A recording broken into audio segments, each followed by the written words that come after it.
భారత జట్టు మీద, పాకిస్తాన్ జట్టు మీద రెండిటి మీదనే చర్య తీసుకోవాల్సొస్తుంది. ఇప్పుడు మొన్న వాస్తవంగా బా సూర్యకుమార్ యాదవ్ ఆ రోజున ఇది మొన్నటిసారి గెలిచినటువంటి సందర్భంలో మన కెప్టెన్ వచ్చేటోడికి ఆపరేషన్ సింధూర్‌కి అంకితం చేశారు సైన్యానికి. దానికి గాను అతని మీదన పెనాల్టీ యేసుకొచ్చారు. అట్లాగే పాకిస్తానోళ్ళు ముగ్గురు, నలుగురు సంజ్ఞలు చేస్తే ఒకళ్ళిద్దరి మీద చిన్న యాక్షన్ తీసుకొని వదిలేశారు. ఇప్పుడు గూడా అట్లాగే ఆసియా కప్ గెలిచారు. 150 కోట్ల మంది భారతీయుల హృదయాలు గెలిచారు మన వాళ్ళు. కప్పుని మాత్రం చేత్తో తీసుకోలేదు.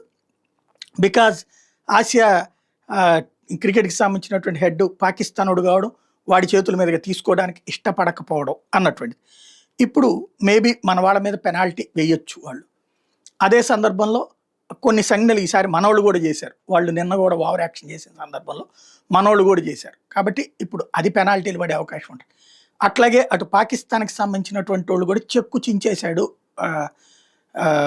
ఎవరు పాకిస్తాన్ కెప్టెన్ రన్నర్ అప్ చెక్‌ని ఇసిరేశాడంట. చించేస్తే గనక సాంతం డబ్బులు పోతాయి.